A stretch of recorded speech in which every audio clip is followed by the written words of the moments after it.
بسم الله والحمد لله والصلاة والسلام على سيد الأنبياء والمرسلين وبعد.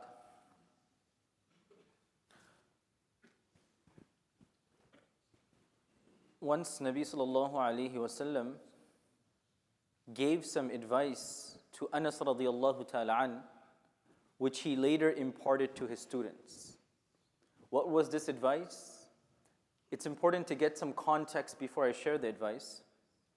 During the time of the Sahaba, after the Prophet ﷺ had passed away, there was a general who was very tyrannical, zalim, who would oppress people and was known for his injustices. His name was Hajjaj ibn Yusuf. Hajjaj ibn Yusuf was ruthless. He was somebody who would cause violence, and in fact, he was responsible for the demise of many of the Sahaba. So one of the students of Anas ibn Malik, he comes to Anas looking at the political situation at the time, Hajjaj ibn Yusuf and all of his tyranny, his oppression, his injustice. So the student, he felt frustrated. He felt upset. And he came to Anas radiallahu anhu and he says, "Oh my teacher, all this that's happening and what Hajjaj ibn Yusuf is doing, it really makes me feel sad. It really breaks my heart. What should I do?" And Anas radiallahu anhu, he says, "I want to share some advice that I heard from Rasulullah sallallahu alaihi wasallam." And he said to him, "لا يأتي زمان إلا والذي بعده شر من." There is no point in history except that another time will come that's even worse than your particular state. Meaning, what you're experiencing is negative, it's wrong, and I acknowledge that. But know that a time will come that's even worse. So instead of being sullen, instead of being sad and remorseful and paralyzed, rather be energized and do what you can so that you don't come across a time which is worse and you're even in a worse state. Let me put this into context.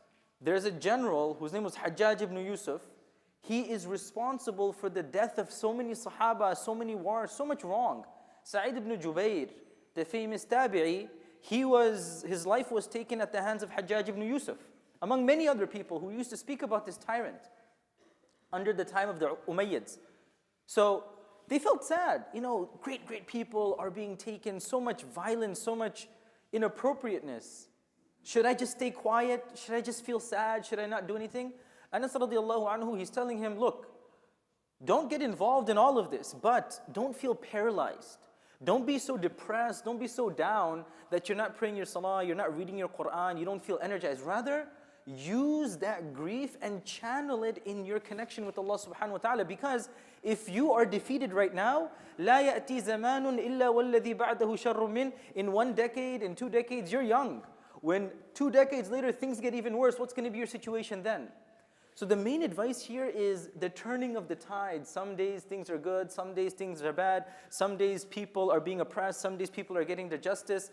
We do our best to get what is deserved, but when things are outside of our hands, instead of being so heartbroken, let's try to channel that grief into a connection with Allah, because when times get worse, if right now I'm so sad, what's happening? I'm not praying salah. I'm so sad that I'm not focused, I'm not reading Quran, because I feel so down, defeated. Imagine when things get worse, what's going to happen to my faith?